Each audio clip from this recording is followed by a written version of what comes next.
Ladies and gentlemen, welcome back to another episode of The Intelligent Moron with Alex Silva, episode number 110. Well, I survived last week. I am in my house, in studio, not on a boat. You can all relax after that scare, when I mentioned in last week's episode, that I possibly could have been at sea. Or not in my house, on a river, a lake, whatever had happened to the place I lived due to that atmospheric river. I can report to you that I am safe and sound, that I am not underwater or not in my house, and my house is not underwater. Thank Christ. It was a pretty rough 4 or 5 days, though.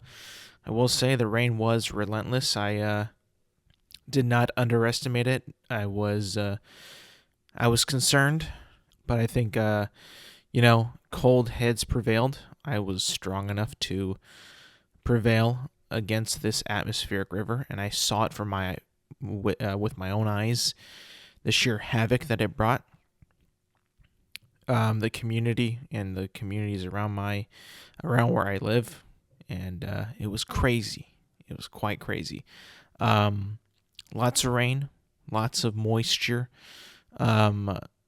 hail, wind, lightning, thunder. That was pretty cool. I think it was on Sunday is when it really hit my area. I went outside because it was getting really cloudy and dark, and I decided to take a video of it because it was pretty miraculous. It was crazy, really dark, thundery. It was a lot of thunder too, like lightning and thunder happening so rapidly that I've never seen that in a long time. And I think that there was almost a cyclone, I think, that was almost or detected or kind of was detectable. And it was almost like Texas / Oklahoma weather in the state of California. And a tornado almost formed. I don't think it touched ground, but it definitely almost formed. And that would have been crazy. Luckily, it wasn't super, super windy.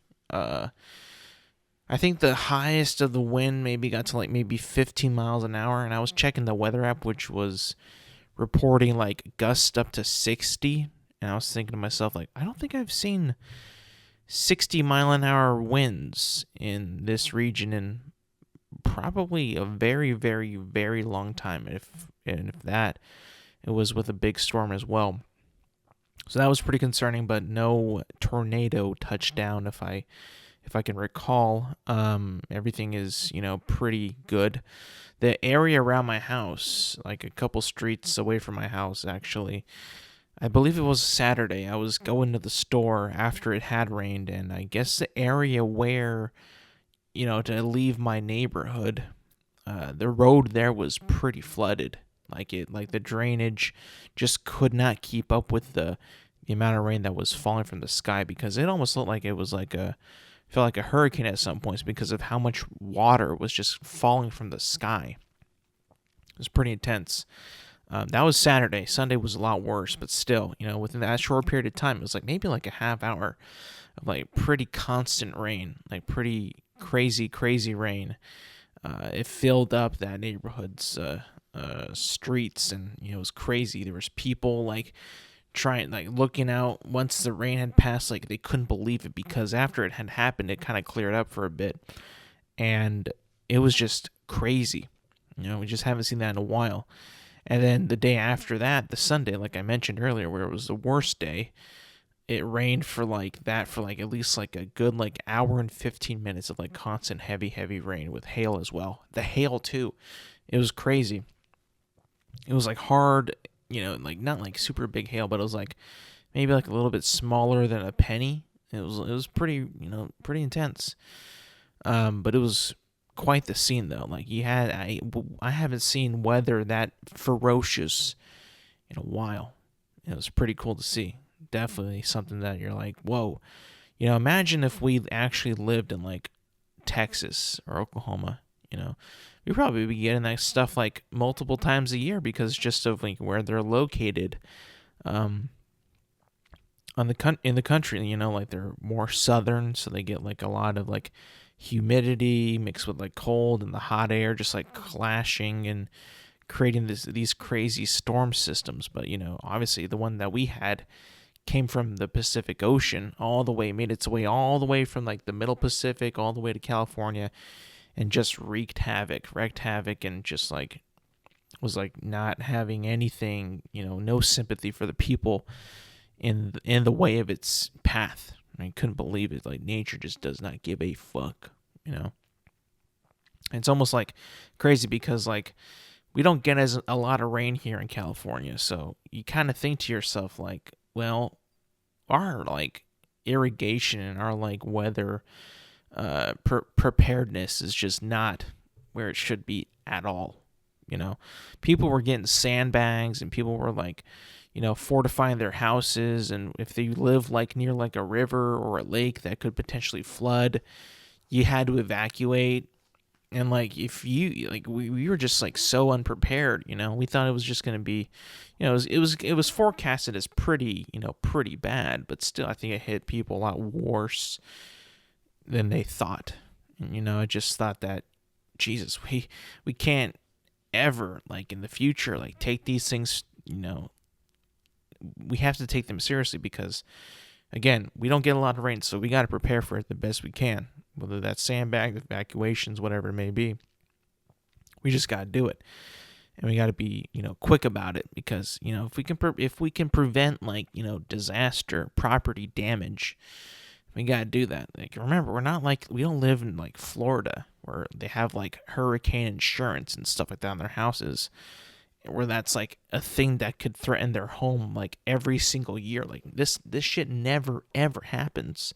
So when it does happen, we gotta be prepared next time in order for it to just not affect us. The storm came, the storm went, and it was it was quite the experience. I did, however, kind of looked foolish. I believe it was on Saturday. I looked pretty damn foolish, I have to say, because Saturday, it was actually kind of like not super stormy for the most part of that day, and I would say like around like maybe 5:00, 4:30. I was gaming with my buddies online on Xbox. We were just talking shit, talking nonsense. I think one of them said like it's gonna rain like a lot, like within like the next 2 hours. And at that point, I was like, it was sunny like for a lot of the day when the weather app that I was using, which is Apple Weather app, powered by, I believe, the Weather Channel, was saying like it was supposed to be raining at that point. You look at the icon within the hour, and every hour it was telling me, rain cloud with raindrops. And I was like, okay, well, this thing is lying to me straight up. So I felt confident. I said, you know what? It's not going to rain a single drop. And, that was a really bad hour, like close to an hour of rain after I said that. So I've been going around my friend group as a meme. They just quote now one drop, not one drop, and I'm like, okay, that's cool. Any publicity is good publicity, even if I'm wrong, and I'm wrong all the time. But, I was able to create something that, I think my friends thought that they wouldn't enjoy as much as they did. And I kind of feel happy about that, As much as I would like to have been right on that aspect, which I really do, I enjoy that I can bring, a little bit of, I guess, chaos and entertainment to the friend group. And I was dead wrong that day. I couldn't believe it. And I saw how much it was raining, and I said not one drop like a half an hour before. I was like, shit, I fucked up so bad. At least I didn't like, make it so like I bet like I bet you this is not going to rain. I just said with nothing but pure confidence, and it just backfired in my face. Couldn't believe it. Could not believe it. Moving on to some breaking news. This has been quite the absolute crazy couple days of free agency in the NFL. If that's what you're into. I mean, we got people moving around all over the place. Couple of stuff happening yesterday, even like today. I wanted to go through a couple of them and kind of share my thoughts on what's been happening these past few days, because it has been quite the shakeups across the league that we all love. So first and foremost, a couple of ones that I've noticed that are pretty big. These all really have to deal with quarterbacks. I think the quarterback position being the most important position in the entire NFL goes without saying. Usually they grab the biggest headlines. Whoever is going to be the quarterback for that team, it gets the most headlines, because the quarterback is the most important position within football. Without that, I think that there really isn't that much argument to be had at that point. I mean, you look at how the league is shaped. You need a quarterback to be successful. I mean, the running back is also good. Wide receivers are also very good. But I think that, in order to have stability, in order to have options to win games, win playoff games, potentially win Super Bowls, you got to have a really, really good quarterback. Like a really good quarterback. And I'm not going to be talking about right now, signings like Derek Carr's wasn't a trade, it was a signing. He was signed to, I believe, like a 4-year deal with the New Orleans Saints, but that wasn't really a trade. They didn't trade anybody. The trades to me are much more chaotic and much more fun because they just happen. One team gets this guy, the other team gets this guy. And it's just like, hey, this is how we're gonna deal with it, because we can't just flat out buy the player. We just can't go out and buy that player. So, I mean, Derek Carr's doesn't really count. Daniel Jones's deal is, he's staying with the Giants.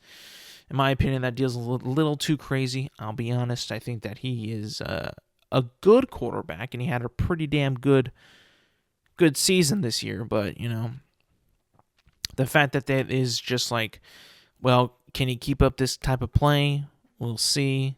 I don't know. I mean, I don't think that he will be able to. I think we're gonna see like another form of like what happened to Ezekiel Elliott when he got his money and with the Cowboys, and he just kind of like coasted and didn't really wasn't as good as he was in the past, in my opinion. So, without further ado, let's get into these trades. Crazy trade number 1, Sam Darnold to the 49ers.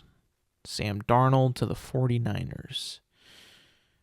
Now, I think that at this point in time, with the 49ers getting Sam Darnold, and within that, the 49ers traded Jimmy Garoppolo to the Raiders. Let's just break down the Sam Darnold one first. Sam Darnold, in my opinion, has not been a very good quarterback in the NFL. I believe he went number 1. No, he didn't. I don't think he went number 1 overall. I think it was Baker Mayfield that went number 1 overall in that draft. But he went at a pretty high pick in his draft. I believe it was in 2017. But he went pretty high.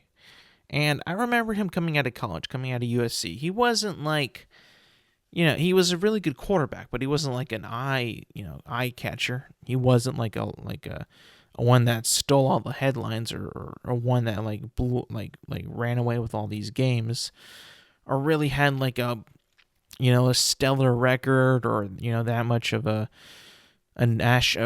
national following. Really, he was just like the pretty good USC quarterback back then. He was, he threw a lot of picks. He wasn't that good, but some NFL teams will take any quarterback. They'll take any quarterback that they think that they could, develop and make better into a good, if they think a great NFL quarterback. Sam Darnold just happened to be one of those quarterbacks that they thought they'll make great. Well, he went to the Jets, was pretty terrible there. He found a new home in Carolina for 1 year, wasn't good there either, and kind of bad. Mainly bad, couple little ups there, but not really that good. And then, eventually, within this week, he was traded to the 49ers. Now, I don't really think that being traded this many times is good for a quarterback. I feel like when these quarterbacks tend to get traded a lot, they are not really able to find an identity or a team that is willing to develop them and willing to play to their strengths or have a good system in place for them.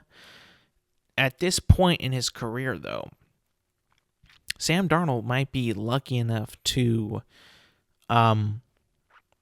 be able to play under Kyle Shanahan, which could reinvigorate his entire career, I'll be honest. Now, I know that he isn't really shown elite quarterback potential in his years in the NFL so far, but he has not had a coach like Kyle Shanahan, who, let's say Trey Lance is still too hurt to come back, for at least the first 4 games of the NFL season next year, because his ACL's gone. He tore his ACL. He's out for the season plus, right? That recovery is at least a year, I think, for most people. Some people can come back pretty freakishly soon, but for most people, it's a year, a year or more, to come back from that.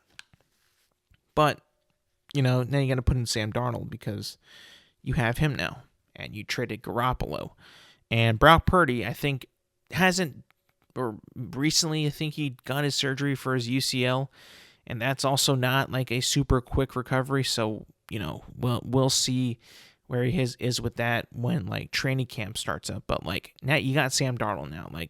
I'm pretty sure Kyle Shanahan's thinking Sam Darnold's going to be starter the QB1 for Week 1 2023 season.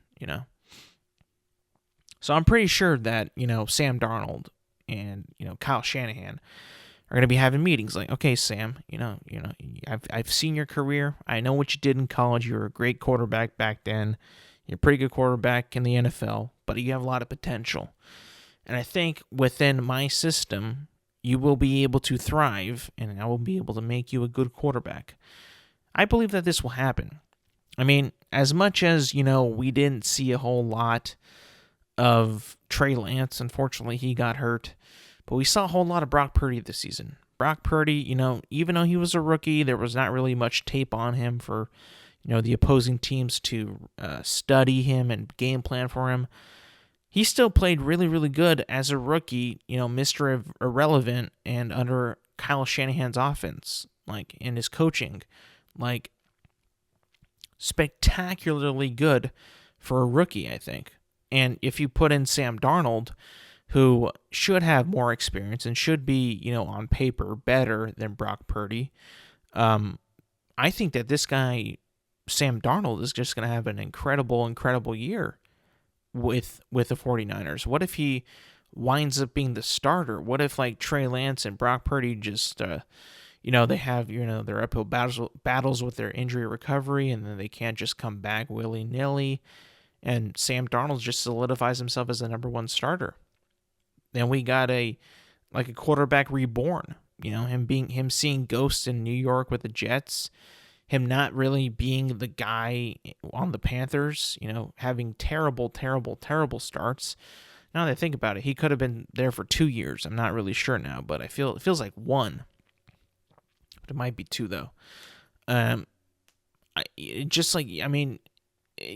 could be a total career revive for Sam Darnold. Might be something that he needs. Might be something that he has been searching for a while. This might be the thing that actually puts him on the map as potentially, I think it's a 1-year deal. He could potentially be a sought-after asset to other teams after this season.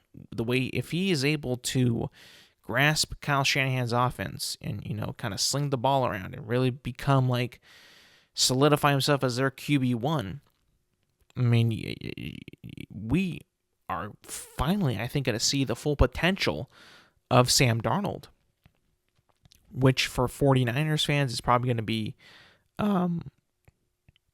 they might be nervous, they might be confident. I mean, I'm pretty sure Sam Darnold's confident, right? But it's going to be interesting. It's going to be very interesting because we're going to see him at his full potential, what he can really do under a very competent head coach, a competent system, a system that has been proven to work and get them, at least to the NFC Championship game. Unfortunately, Brock Purdy got hurt that game, which I thought that they would have won if he wasn't hurt. But I think it's going to be good, though. Definitely something I did not expect, but I saw the move and I'm like, okay, the 49ers are so in. Like, they've been in for in on winning the Super Bowl for the past 3-4 years, really, maybe 3 years. Really honed in on it. And this, to me, as much as they probably think that Trey Lance is going to be their guy, they don't want to miss a beat because they're going to get Sam Darnold, who I think still has something to prove and can be a really good quarterback, even better than we think under Kyle Shanahan. That it could be, something that just surprises us all next season. Something that just surprises us all. I can't say the same thing about Jimmy Garoppolo, though. I think that I don't think he's bad. I don't think that he's a bad quarterback. I think that Jimmy Garoppolo, if I'm being completely honest, is a pretty average quarterback. He isn't like Tom Brady. He wasn't going to challenge Tom Brady for that job in New England. I don't think that there was anyone thinking that back in the day. There were a lot of people, not last season, but the season before that, saying that Jimmy G's got to go, and Jimmy G can't play with, the 49ers don't want Jimmy G.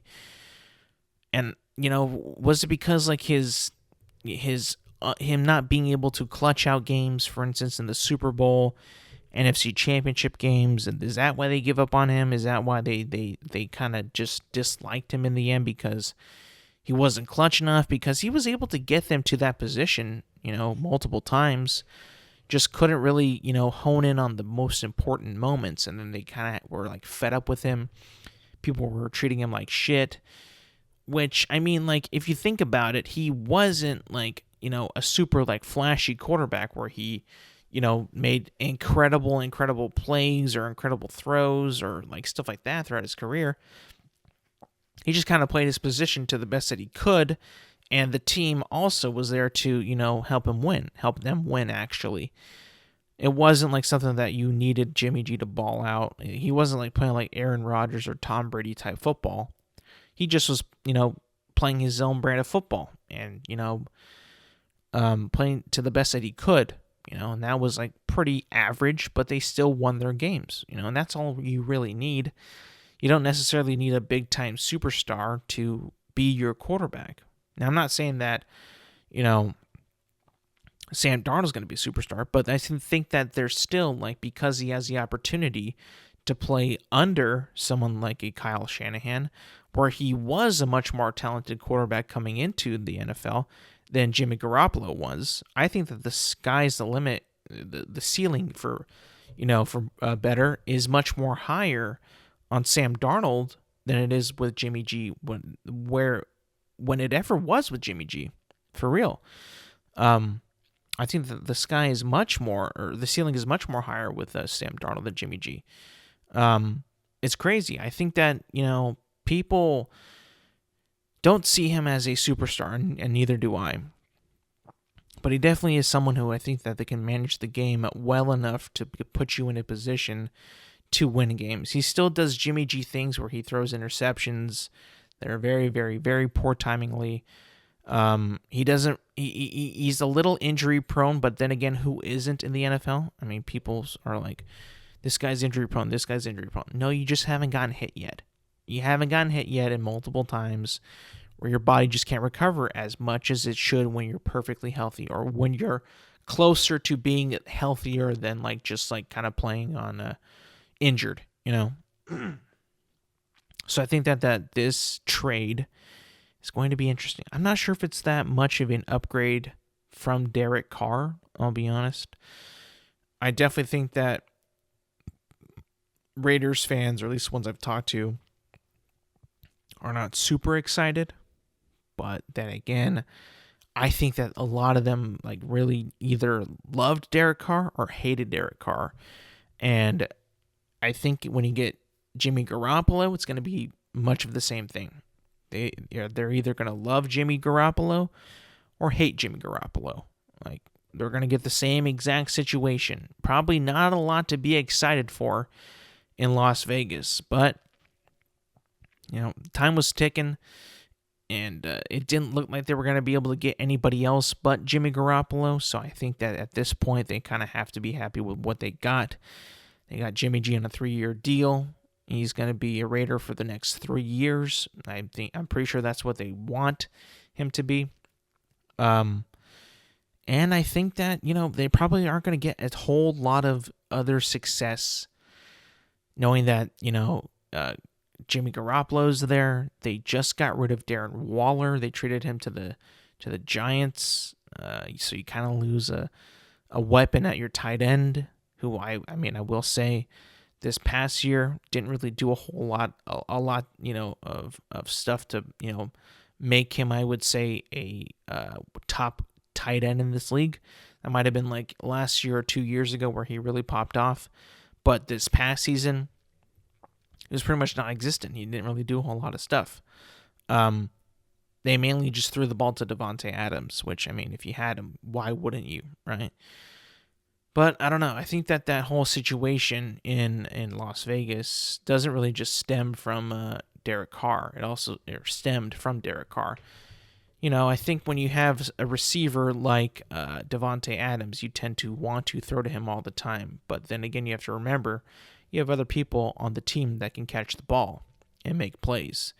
And that's a good thing and a bad thing. Number one, it's a good thing to have options. But two, if you waste your options and you play like tunnel vision football and just throw to one guy all the time, it could be just it could be a sad thing. You see it, like, they have all these weapons, but they only use one guy. It's like, it's kind of a sad sight to see. No one wants to see that. No one wants to see the players not get the ball that when they deserve to get the ball. So I'm gonna go on a limb and say, like, it might be more of the same as what they had with Derek Carr with Jimmy G. I'll be honest. Now, I don't know who's to blame for the fallout between Derek Carr and the Raiders. Was it the play calling? Was it actually Carr not being confident enough? Was it just a bad mixture between Carr and McDaniels? I don't know. I don't know. But the way that McDaniels is being put in the news lately about kind of ruining Darren Waller's wedding party or keeping that under wraps or something like that, it seems like McDaniels is kind of a dumb guy, a dumb person, a loser. I don't know. It just seems kind of weird, the things that he's been involved in, and how things have kind of fallen out between that team and the players on that team. It doesn't really seem that he's really a good coach, if you can even say that, if I can even say that, But, we'll see. I don't know. What if it gets better? He had Jimmy G with New England for 3 years with Tom Brady too. They just got, they signed a receiver from the Patriots today as well. Or maybe it was yesterday. So you can definitely tell McDaniels is like, I need players that I know who can play under me. He's like, I'll get everyone I can get. Garoppolo, the other guy from the Patriots. Let's see where this goes. But yeah, crazy. More trades. Jalen Ramsey and Mike White going to the Dolphins. Now, I saw like an Instagram post, um, and they had like ESPN actually sent out not sent out, but they posted a picture of like the Dolphins' new playmakers, or their playmakers on the Dolphins, and their team is pretty stacked with playmakers. Like they have Tua Tagovailoa with quarterback or as quarterback, Jalen Waddle and Tyreek Hill for the receivers, and then they have Xavier and Howard, and now Jalen Ramsey as their for their cornerbacks. And it's like, damn, the Dolphins definitely have like almost like a, almost like a super team vibe. They got a lot of playmakers on both sides of the ball. Question is that going to be able to gel? Is that team going to be able to gel and play well during the season? I don't know. I feel like they should be able to. Ramsey's going back to Florida where he's from, so that could be, a big boost of confidence and a big boost in his happiness. Especially after last season being kind of a joke with the Rams. And, it could be a pretty cool sight to see. Xavier Howard, Jalen Ramsey, Tua, Jalen Waddle, and Tyreek. That could be pretty lit, man. Miami could have a pretty sick football team. If they all play well and they could all be on the same page, along with head coach Mike McDaniel. If Tua goes down, they got a pretty solid backup with Mike White. It could be pretty sick. So watch out for the Dolphins, man. I mean, with the other news too. Aaron Rodgers is pretty much going to be signing with the New York Jets, and as he first broke the news on the Pat McAfee show. So I'm thinking that we could be seeing like the Jets in prime time. They could possibly be playing against the Eagles, the Dolphins. Now the AFC East is kind of like getting to become a pretty good talent-driven division, if I'm being honest. And don't count out the Patriots either, even the Bills. Even though the Bills, in my opinion, underperformed in the playoffs last year, they're still a pretty damn good team. But just watch out now. When the Jets get Aaron Rodgers, in there, he's already recruited some of his former Packers players to join him with the Jets. I don't know, man. It may be a new scenery for him, maybe a new setting, a change of pace. He could be, he could ball out. We'll see. We shall see. I'm excited for that. I think that it's going to be weird to see him in the Jets uniform because Brett Favre did the exact same thing, which is, to me, it's like, dude, you can't go to the Jets. Brett Favre went to the Jets. You understand what's going to happen if you go to the Jets. We're immediately going to compare you to Brett Favre, immediately. And, I'm not saying that I have, directly compared the two because of how they play football. No, I have not said that.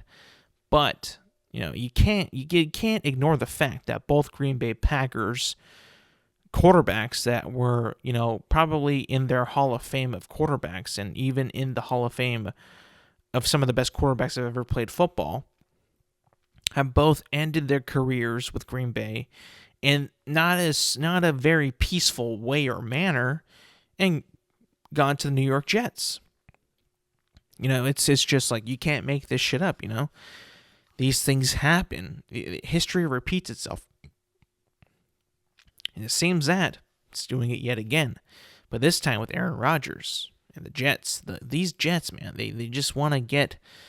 They always plan like they want to get good and make a move, and they'll get this old veteran quarterback that is, still playing very, very well football, but he's kind of had a fallout with the previous team that he was on, and we'll give him a rejuvenation, like a new scenery and a new place to play, and maybe that'll fix him. We'll see. We'll see. I think that, with the team that they definitely have a defense. I think that last year they proved that their defense is pretty damn solid. If they can get some more offensive pieces on the Jets, this within this trade deadline and this trade window and all that, they can be a pretty good team, in the AFC East for sure. It's going to be interesting, though. It's going to be very interesting. Last but not least, a trade that caught my eye, which, I think that kind of surprised me. But, here we are talking about it. Here we are that it already happened. Baker Mayfield to the Buccaneers. 1 year, $8.5 million contract for 1 year. Boy, this guy has had a fall from grace. This poor guy. Baker Mayfield. He has had such a fall from grace. From the number 1 pick, I believe, in 2017 to the Browns to the Rams. This... No. The Browns to the Panthers to the Rams to the Buccaneers. With all the commercials of him living in Cleveland and his house being the Cleveland Browns Stadium to being now a new journeyman, I guess. The journeyman of this generation of quarterbacks. What happened? It's crazy to think that how Baker Mayfield's career, from college at Oklahoma, winning the Heisman, drafted number 1 overall pick to the Cleveland Browns, having some pretty good years in Cleveland, and then just kind of falling out. What was it? What happened to him? Was it the fact that he got injured and he couldn't play? Because when he was on, man, he was really, really good. Like he was making plays in Cleveland. They were making playoff pushes, winning playoff games, playing well, being an elite quarterback that made good decisions, and losing to the Chiefs and 3 years ago in the playoffs. They were really good. People thought that the Chiefs kind of got away with that game. Man, he used to be good, but I don't know what happened. I think that might have been the injuries, just not being able to keep up with the pace, and maybe bad situations in Carolina and LA. Not really good teams in both of those situations, and just kind of like fizzling away, man. Confidence dying. Now he's in Tampa Bay, probably under still pretty talented roster, and looks like to be the starter, or will compete to be the starter in Tampa Bay. But quite the fall from grace for this guy. I remember when he was a talk of the town. He was number 1 drafted overall, projected to be number 1 drafted overall. Some people thought that he had like a Johnny Manziel type of attitude, that he was a Johnny Manziel type of player, which he completely was not. People would make assumptions about this guy. All the commercials and all that. It was crazy, And now he's on a new team now, pretty much with a fresh start. And we all kind of look at Baker Mayfield like, oh, it's just Baker Mayfield. Oh, it's typical Baker Mayfield. Average at best. Quite the change, man. Quite the story that he has been carving out for his career. Now, will I think that, or do I think that Tampa Bay will be his like saving grace? Will he finally be able to be a good starting quarterback again in Tampa Bay? I don't know. I don't know. I think that Tampa Bay is in a pretty bad shape as a team at the moment. I think that Tampa Bay doesn't really have an identity as well. They had Tom Brady last year, and Tom Brady did pretty much nothing for that team. Nothing good for that team until like the very end, when they kind of made a little push and they had like a miracle shot to make the playoffs and a God-given chance to make the playoffs, and they still didn't do it. They had all these chances throughout the season to be better, to get better, but he never really did. He never really but he never really was able to, recapture his, form or his style of play or his level of play that he always played at, and it just kind of, they just kind of died. That team just was not good. And you could probably say because of him. He just was not making good plays, good throws. Receivers also weren't doing the same thing. The trust was not there. It was just a bad situation. Do I think Baker Mayfield will revive himself? He has a chance for sure. Another chance. Again, a team signed him for 1 year for $8 million. They have to believe in him somewhat, I think. But will he be able to um, make this opportunity like his new reset for his career? I hope so. I think that he needs to be like fully locked in, zoned in and just ready to roll and ready to, just try and compete for that job and win the starting job and get those reps in and try to get reclaim that old Baker Mayfield again, where he was actually confident and a good quarterback. Again, I don't think that Tampa Bay is the best situation to do that, but I think he'll take anything at this point. I think he'll take any opportunity at this point to make himself a good quarterback again. All right, moving on to the Oscars. Like I said, on Sunday it was raining a whole lot on Sunday, so when I was watching the Oscars, the broadcast was cutting in and out, so I couldn't really see a whole lot of the live stuff. But I was able to write down some notes and see who won stuff, and kind of here's some of my opinions on this year's Oscars.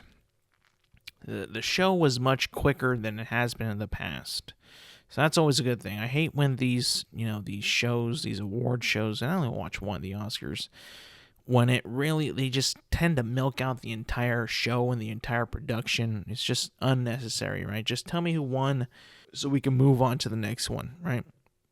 Tell me who won, next award. Next award, who won, next award. Who won, next award. Keep it going. I understand that they want to, promote like their industry, right? Because they're kind of like, this is like an opportunity for them to advertise their business of movie making and acting and producing and writing and all that. And that's a good thing. I've always liked that. I always liked how they kind of like, make their own type of commercials for like, if you want to be an actor, you want to be a writer, director, producer, cameraman, cinematographer, all that type of stuff. I enjoy that. I think that that's a good way to bring in creativity and bring into the arts. Put it on like a major network, program to where people will be watching. People could potentially be inspired to do that and go into that type of business, into that type of career. It's always something that's very cool to watch.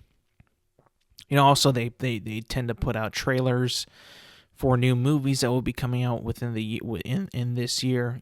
Because it's an award show about movies, and film. So why not advertise movies when it's an award show dedicated to movies? It's a big brain blast, in my opinion. So, the biggest, headline stealer of this entire show was the fact that Everything Everywhere All at Once won 7 Oscar awards. Some of the most notable ones were Best Picture, Best Supporting Actor, Best Supporting Actress, Best Lead Actress, and I think that was it. I think Best Lead Actor was not for that film. But again, or actually, yeah, Best Lead Actor was not for that film. But, having said that, still, the movie won 7 Oscars. Now, you know what? I always like, it's like a repeating cycle. There's always like a movie that you never really hear of that is apparently like so good it wins all these Oscars, and people are like, you gotta see it, you gotta see it, you gotta see it. And I'm never one to believe in that type of hype. It almost kind of reminds me of like when Parasite won, because it's like a movie that kind of like you kind of hear about and you kind of see that people, like a good amount of people saw it, but not a lot of people. It didn't really make a bunch of like national news. It didn't really make a bunch of national headlines. It just kind of came out. A lot of people loved it, like loved it, and then they just and then like, oh, but this movie came out or that movie came out, and we saw that. I didn't see this, but like we saw that, and that should have won, but it didn't. The movie that everyone was just clamoring about, not everybody, but a selective amount of people, and it kind of got buzz, and it ended up winning everything. And that's kind of what it feels like to me. It just kind of feels like that type of movie where you hear about, a little bit like a little cavity of people that love it, but just like are yelling about it, yelling about it. Meanwhile, I'm like, Top Gun should have won, or Avatar should have won, or this should have won, or that should have won. But, no. The one that the little minority of people that were talking about it, that one actually won. It's almost to the fact, do I question now? Do I need to see this film now? Do I need to see everything everywhere all at once?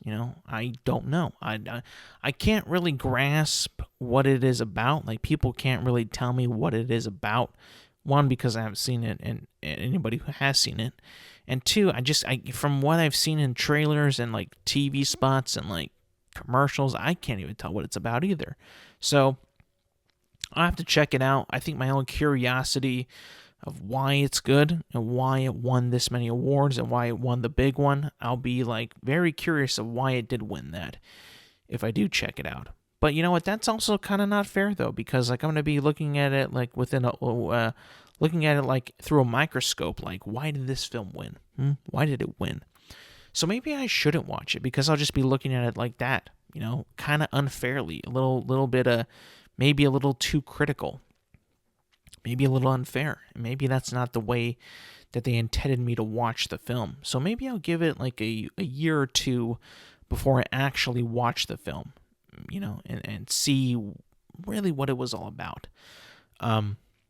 Of course, with that being said, that movie winning Best Picture, that obviously means Top Gun Maverick did not win Best Picture. I was rooting for it hard. I thought it had a shot. I thought it was the best film of the year, hands down.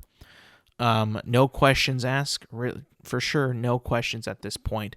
Top Gun Maverick, in my opinion, was the best film of the year. But it didn't win. It did not win.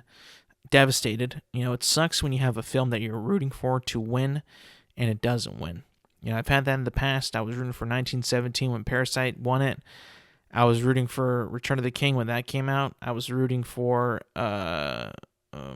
Dunkirk when that came out. I was rooting for Dune last year and that lost. So it sucks when you have a runner in the race and it just not win anything or not much. Top Gun I think won one for Best Sound.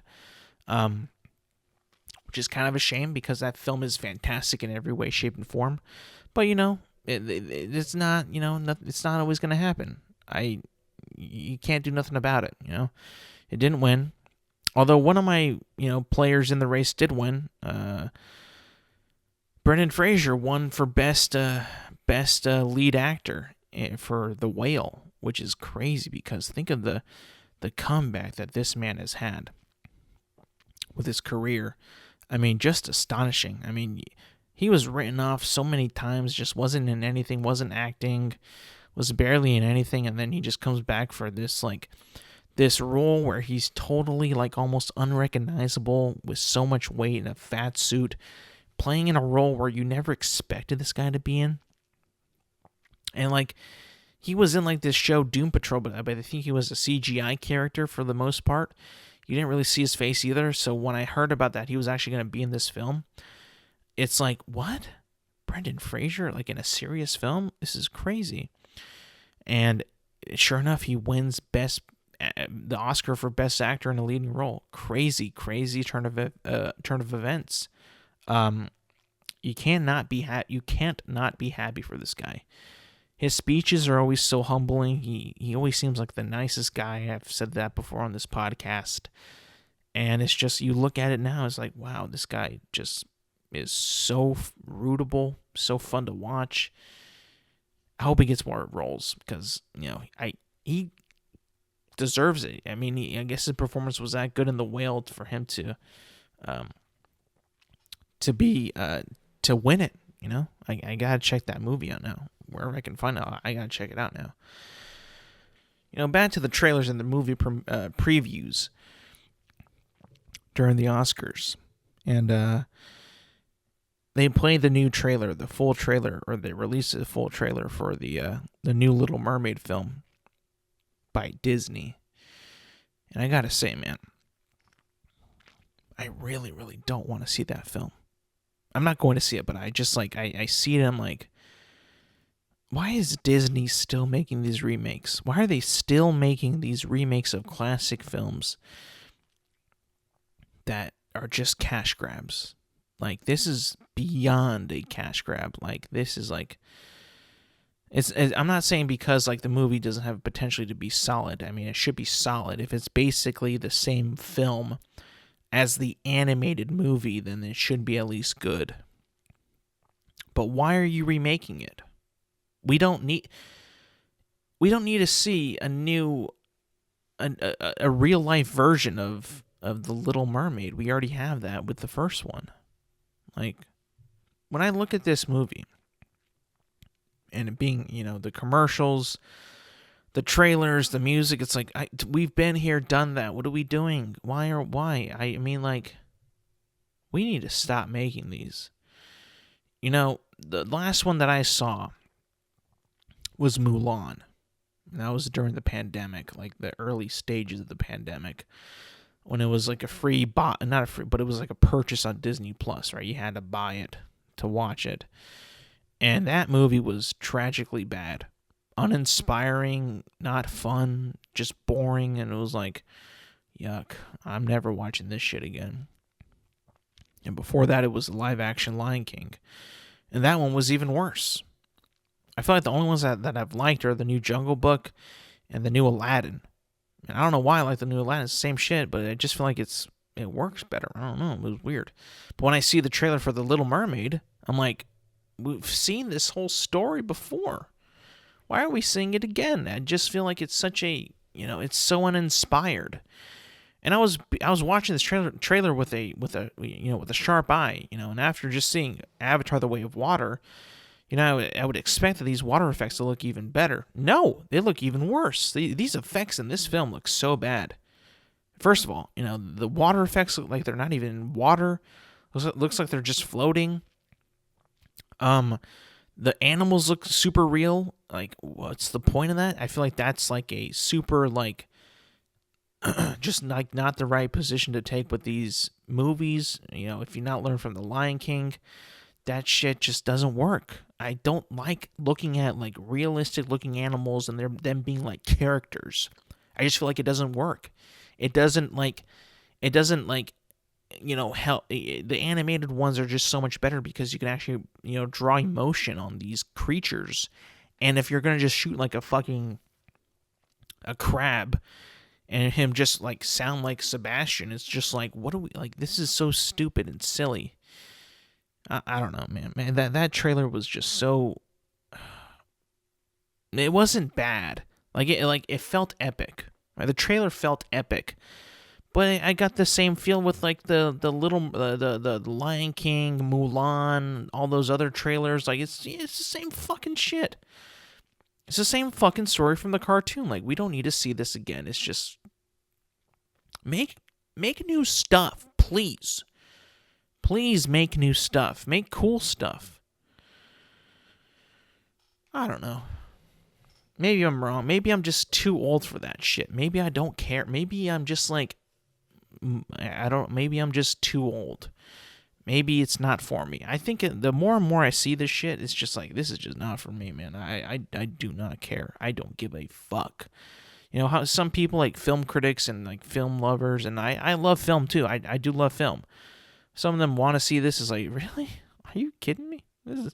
How old are you? Grow up. Not to be mean, but like, Jesus Christ. I don't know. I might be a little bit too harsh on it, but I just feel like it's just going to be another cash grab, another soulless remake of a Disney classic. In my opinion, wasn't even the best one, but that's your opinion, not mine. And I have my own, you have yours. And I just feel like that this movie is just going to be okay. And maybe make $1 billion being an okay film. Could you imagine that? Being just an okay film and making $1 billion? You must feel like the luckiest people in the world. Like, we barely even tried it. We made $1 billion. Give me a break. Last but not least, I wanted to do a review. On The Last of Us, HBO's The Last of Us. It concluded on Sunday. The final episode aired Sunday. I believe it was during the Oscars as well, so there was a little bit of, ratings fighting. within, the two programs during that day. But The Last of Us finally concluded on Sunday, the 9-part series, the 9-part season, I should say, because in the middle of this season, it was greenlit for season 2, which I think has been confirmed is going to be The Last of Us Part 2, adapting that game. So I've thought about this for a long time, almost a week, a few days. I really looked at this. I've let the finale hit me. I let it wash over me. I let it sink into my soul. I looked back at the series of what it was, how it progressed, and what it became. And I have come to the conclusion of this review. Now, this review is probably not going to be that long, but we'll see. But I've kind of written down some points and where to, bullet points. I've kind of made this a little bit more organized in my previous reviews into pros and cons of what I like about the show, what I dislike, and how it all kind of affects one another. Pro, the show is very, very, very well written. It's a well-written show. It's got good backstories, good explanation of things that happen as far as the outbreaks, the characters themselves, their backstories. They're very interesting and very cool. Mainly backstories about the characters and the way the world is at that point, and showing like the outbreak and how it might have started and where the humanity went wrong, and preparing for this stuff, and along with the world building as well, and how that builds the world and how it builds the people and builds their stories. I think that that's done very well. It's written well, and like you can tell that it was written by someone who knows how TV works, I think. Whereas some TV nowadays is written by people who don't know how to write TV and can't write it in a form where you've got to come back every week and you have to actually care about it. As much as I have my critiques about the show, I wanted to watch the new episode every week. So I think that with that being said, it was written well enough for me to come back week after week. So the writing is definitely a pro in this. The characters are also very interesting. They're not super generic. Some of them are, but most of them aren't. And they have also very good backstory. And that's also,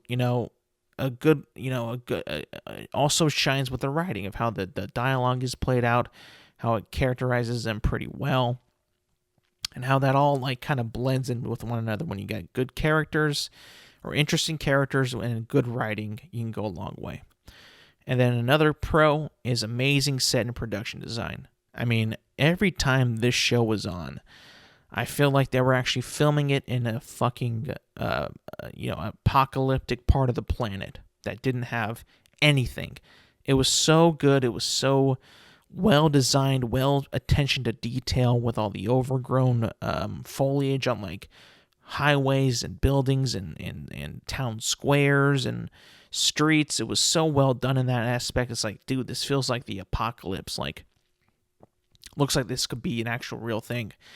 The fact that the world dying in 2003 and you seeing remnants of a world in 2003 is very, very interesting to look at. You got these old logos, old companies, old looking cars or older looking cars, and just how things look back then. There's an episode where they are in a mall, and you just see the old logos of these companies that today that are still around.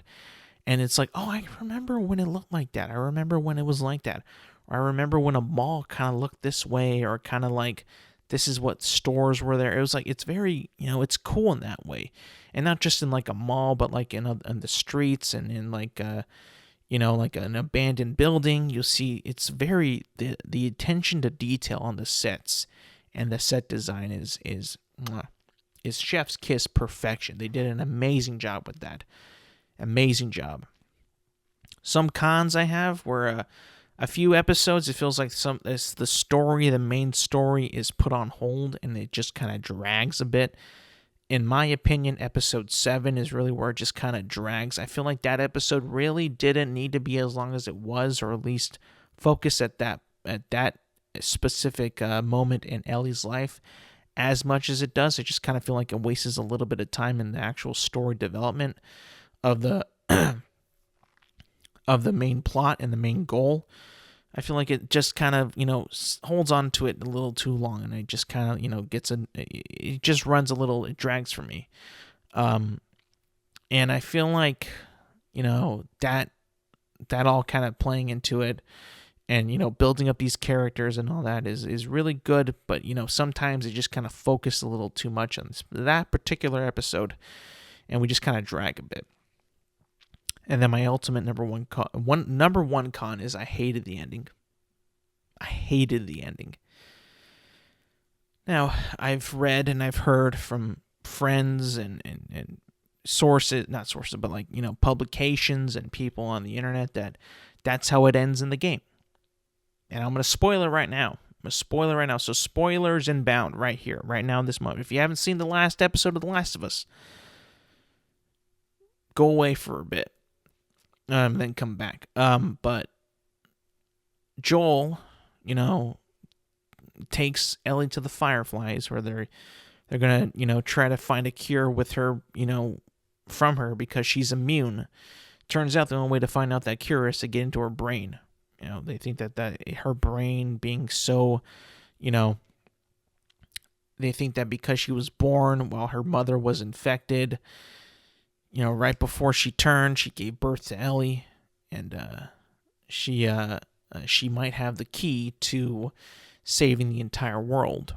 In order to do that, they have to, salvage her brain to fight the cordyceps, and Joel does not want that. So he goes on a killing spree and kills all the Fireflies in that building, and the doctor who's about to perform the surgery kills them all. Boom, bada bing. He's heartless, he's a coward, he's selfish, and he takes Ellie, far away. He says that they were attacked by raiders and they had to get you out, barely got out alive. Everyone else died. She clearly does not really fully trust him, thinks that he's full of shit, which he is. And then it ends with him lying to her that he swears by what he said is true, and then the show ends. And I've heard and I've seen that that's how the game ends. It's a little bit more different when you play as Joel, obviously, in the moment, instead of watching him just kill fuckers left and right. Definitely seems much more evil in that way. But then again, that's what you do in the game. So I hated it. I hated the ending. Did not give a fuck about Joel. Did not care about him. I turned on Joel. Now, people have said, like, was never a good guy. I've heard someone say that Joel was not a good guy. And, from the start, I guess, which I guess you could kind of say is true. He's had some trouble in the past, but I didn't like it. No, I didn't like it. And I questioned the people who played the game is, why did you think that it was good in the first place? I've heard people say that it was good when it came out. It was amazing. It was the best game I've ever played. It was amazing. It was an amazing game. Why? I don't get it. I truly don't understand people's sick obsession with The Last of Us. Having watched the obviously not playing I've never played the game, but watching the TV show, which is adapted, which is a pretty accurate adaptation, why do you love it? I'm thinking this just because the show is sad. And I guess that's how people connected to it. It was sad. Gloomy, sad, not really. Again, they didn't even do what they were supposed to do, which was get to the Fireflies and make this cure. Obviously, turned out to be more darker than, just, or that simple. Ellie would have had to die. It's never really addressed either if she agreed to it or not. So, I guess Joel, was assuming that she wouldn't want to die, which is, something that if, he's kind of gained a friendship with and enjoys her company and, we got to kill her to make this this cure, well, he's probably not going to react to it the best way either. But still, I don't like what he did. It destroys. It doesn't destroy, but it's just like, why even put me through this?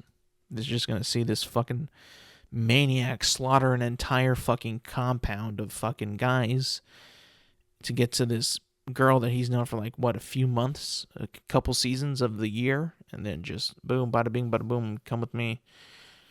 I don't know. I didn't like the motivation. I mean, I guess it was, I guess he was like, she's like a daughter to me, but it's like, bruh, humanity. What are you talking about? Stop being selfish. But I guess it was never about that.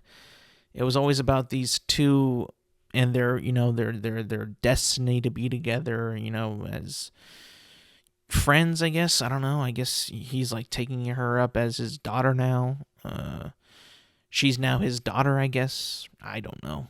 It definitely didn't. It rubbed me the wrong way, I guess. I don't know. What do you want me to say? I want a good ending. I felt like, people say in games, bro, you got the bad ending. I feel like I got the bad ending for this fucking game, for this show. I feel like I got the bad ending. But it's just not for me. I liked the show throughout. I really did. A couple bumps here and there. Episodes I didn't really care for. But I just did not like this ending one bit. I did not like it. It did not. Didn't care for it. Didn't care for it. I guess I'm a happy ending type of guy. I need a happy ending. I don't know. I don't want to see that type of shit. I don't want to see that. It's just, I don't know. I don't know. My friend was saying that it felt kind of rushed. That it kind of felt like they got through it too quickly. I can't really. I don't. It felt like it was fine to me, but again, I didn't play the game, so I have no idea if they kind of jumped through things that maybe they could have added some things that made it feel more of a meaningful choice, of a better choice, I guess. I don't know. Although all I know is I didn't like the ending, and I think that kind of bumped it down for me. Like, I don't want to even see part 2. I'll be honest. I'm just saying it right now. I don't want to see season 2 at all. I don't give a shit. I am out of The Last of Us, and go fuck itself. And they've had rumors and theories of them making more Last of Us content. Was it going to be like the Fear of the Last of Us, or the Last of the Last of Us? Like, what are we just going to be more zombies and more shit like that? More zombie shows? But yeah, I didn't like it. I hated it. I'll say it. I hated it, the ending. So, final verdict, review of the show. I'm going to give it an 8.2 out of 10. I really did not like that ending, man. It really soured it for me. It kind of soured it. Like, I look back at it and I'm like, ugh, what? Was it as divisive as it was when the game first came out, though? Did people, have strong opinions about the ending? I don't remember people saying really stuff about that. I think that people really liked it back then. I don't know. Maybe the culture's kind of changed. Maybe they thought it was just going to be a one and done and that was it. Maybe it didn't have a whole lot of eyes on it back then. Maybe the social media platform wasn't as strong back then for it to really get mainstream that quickly. I don't know. I don't remember that much discourse about the ending when the game was coming out, when the game came out. I don't know. Heard a whole lot about it for part 2, though. Heard a lot of stuff online about part 2. A lot of opinions on part 2. But I don't know. Not too sure. I just did not like it. I hated it. But yeah. Maybe you'll like it if you finish it. I want to know. You guys like it or not?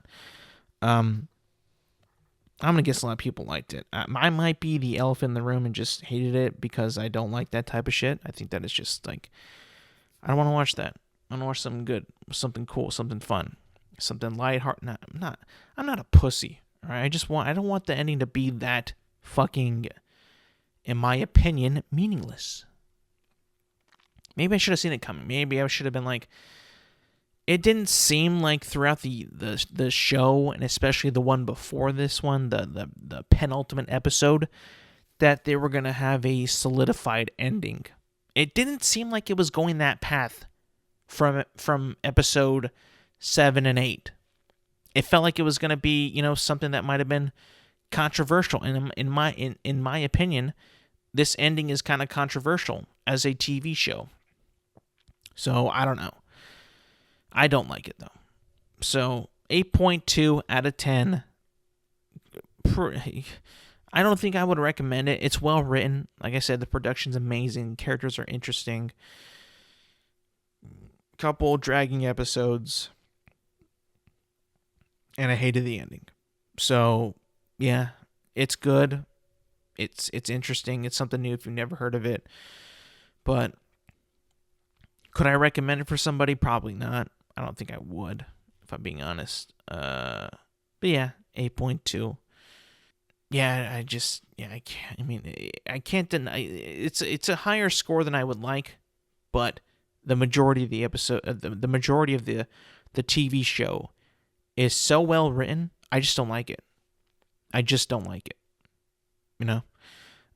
So that's going to be it for today, people. Thank you for listening. Thank you for watching. You can find this podcast on Apple Podcasts, Spotify, and YouTube at Intelligent Moron with Alex Silva. This podcast drops every Thursday morning. Make sure you like, subscribe, follow, rate, review, do all that good stuff, and I will see you, next week, I guess. Yeah, next week we'll do it back all over again. Anyways, guys, thank you for listening, thank you for watching, and I will see you guys next week.